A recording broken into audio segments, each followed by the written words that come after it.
Oke, assalamualaikum warahmatullahi wabarakatuh. Nah, ini pertemuan terakhir kita, pertemuan ketujuh.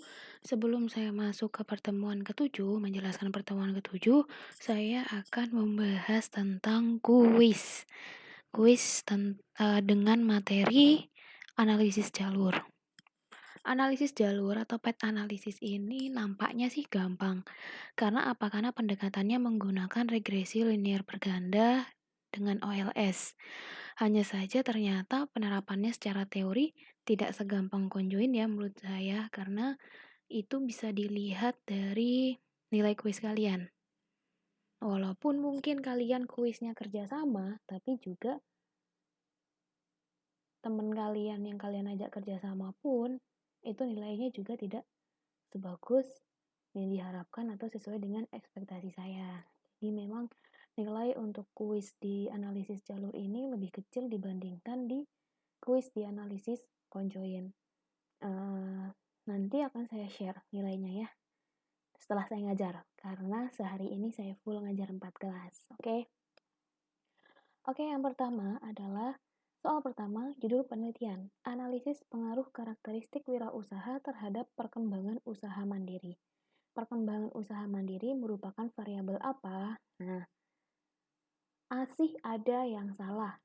Di sini ada exogenous, endogenous, moderating, dan intervening.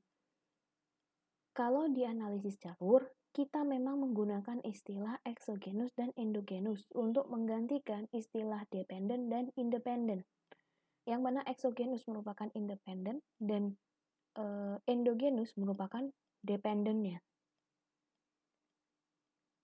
Saya sudah mengingatkan bahwa apabila kalian tidak bisa membedakan antara variabel dependent dan independent, maka untuk analisis jalur, regresi berganda, dan juga nanti error correction model akan sulit.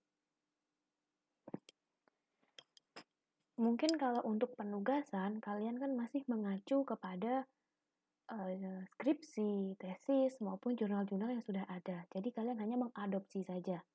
Kalian tidak membuat pemodelannya sendiri. Tetapi apabila nanti itu ditarik menjadi suatu tugas akhir ataupun skripsi, itu kalian akan kesulitan.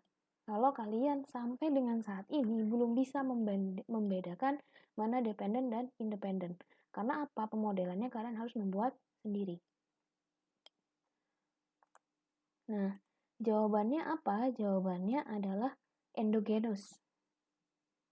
Analisis pengaruh karakteristik wirausaha terhadap perkembangan usaha mandiri. Yang mana itu artinya karakteristik wirausaha mempengaruhi perkembangan usaha mandiri. Karakteristik wirausaha mempengaruhi perkembangan usaha mandiri. Independen mempengaruhi dependen. Exogenous mempengaruhi endogenous.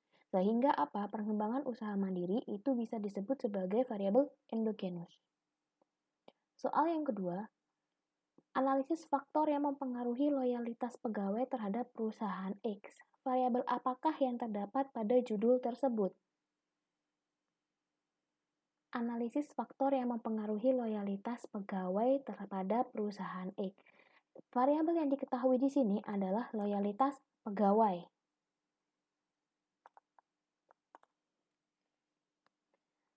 Loyalitas pegawai di sini yang diketahui. Berarti kan faktornya apa saja? Anggaplah A mempengaruhi loyalitas pegawai, B mempengaruhi loyalitas pegawai. Asumsinya seperti itu. Sehingga apa? Sehingga loyalitas pegawai itu merupakan variabel endogenous. Kalian jawab endogenous, kalian jawab dependent, itu sama-sama benar. Lalu yang ketiga, apa yang dimaksud dengan rekursivitas? Tidak ada hubungan timbal balik ya. Panahnya hanya mengarah pada satu tujuan, tidak dua tujuan. Itu rekursivitas. Sekali lagi saya tekankan sama kalian, tolong jawabannya disesuaikan dengan materi kuliah kita. Kita membahas tentang statistika, bukan tentang ilmu komputer. Jadi ketika kalian mencari jawabannya di Google ataupun di alat pencari lain, Tolong disesuaikan bidang ilmunya. Apakah saya salahkan? Tergantung dari kesalahan kalian. Tidak saya beri nilai 0, tapi juga tidak akan saya berikan nilai 10. Selanjutnya, analisis jalur menggunakan asumsi regresi linear berganda. Ada yang menjawab OLS. Regresi linear berganda itu pasti menggunakan pendekatan OLS. Tetapi OLS itu belum tentu regresi linear berganda. Oke, itu ya. Selanjutnya, analisis ini menggunakan data dalam bentuk metrik interval. Jelas di teorinya bahwa analisis jalur itu menggunakan metrik interval, Bu, tapi nggak jelas soalnya analisis ini. Kita membahas kuis ini tentang analisis jalur. Jadi otomatis semua soalnya itu berkaitan dengan analisis jalur, bukan dengan analisis yang lainnya. Oke. Selanjutnya, analisis jalur merupakan analisis yang bersifat konfirmatori, sehingga harus berdasarkan teori yang mana berbeda dengan regresi yang dapat bersifat eksplanatori. Itu jelas. Oke, interpretasikan koefisien determinasi dan variabelnya, lalu tentukan errornya. Perlu diingat untuk analisis jalur, koefisien determinasinya kita melihat R-square-nya, bukan adjusted R-square-nya. Ini bukan regresi, ya. Ini analisis jalur. Kita walaupun dia menggunakan asumsi regresi linear berganda dengan pendekatan WLS, tapi dia bukan regresi linear berganda. Yang dilihat adalah R-square-nya. Kalau kalian salah melihat menginterpretasikan koefisien determinasinya, otomatis dalam menentukan error kalian juga akan salah.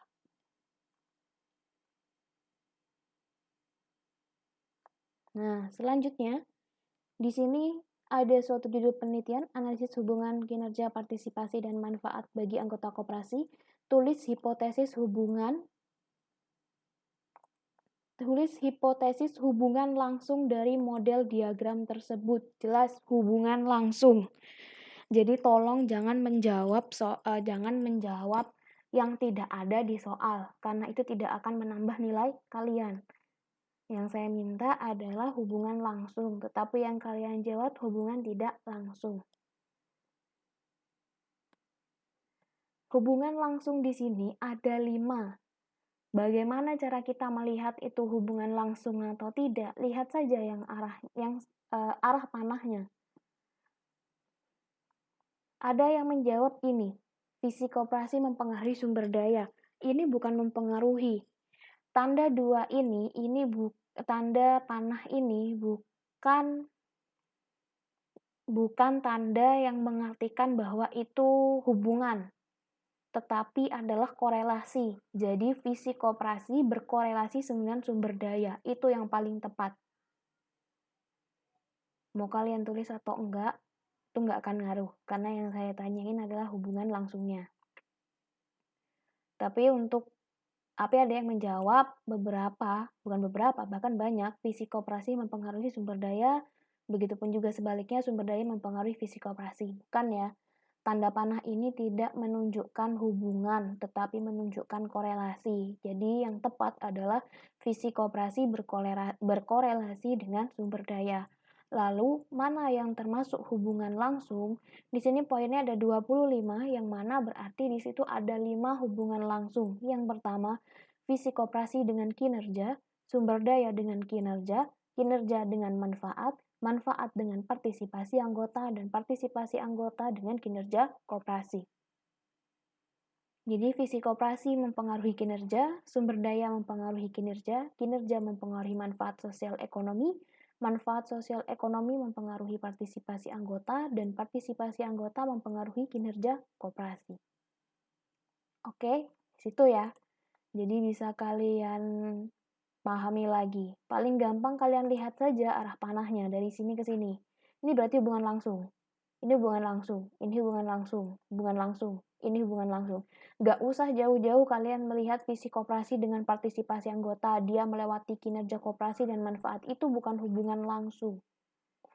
Dan di soal itu adalah yang diminta hubungan langsung. Selanjutnya, visi koperasi secara tidak langsung mempengaruhi partisipasi anggota melalui variabel kinerja koperasi dan manfaat sosial ekonomi. Nilai Sobel tesnya adalah 1,997. Jelas, fungsi menghitung nilai Z Sobel itu adalah untuk melihat signifikansi hubungan tidak langsung. Ada beberapa hal yang di PPT itu ada beberapa hal yang di PPT memang belum tertulis karena itu dijelaskan di video. Jadi memang harus dipadukan antara PPT dengan video. Jangan hanya belajar dari PPT-nya atau jangan hanya belajar dari videonya. Dua-duanya. Tapi kalau kalian belajar di video otomatis ada PPT-nya ya. Nah, itu fungsinya dan masih banyak yang salah. Interpretasinya bagaimana? Saya sudah bilang bahwa ketika dia lebih dari 1,96 maka dia signifikan. Oke, itu adalah pembahasan kuis kedua mata kuliah mata kuliah metode kuantitatif bisnis 2 terkait materi analisis jalur. Silahkan apabila ada yang mau ditanyakan, silahkan tinggalkan komentar di bawah ini. Nah, bagaimana untuk kuis yang ketiga?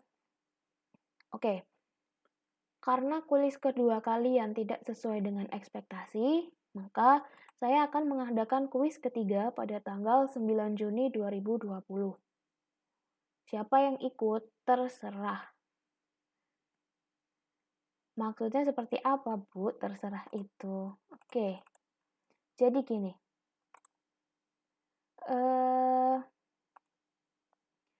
Saya hanya akan mengambil nilai kuis kalian 2 yang terbaik. Jadi kalian punya nilai kuis pertama, nilai kuis kedua, dan nilai kuis ketiga. Nilai kuis pertama anggap saja kalian dapat 100. Nilai kuis kedua kalian dapat 40.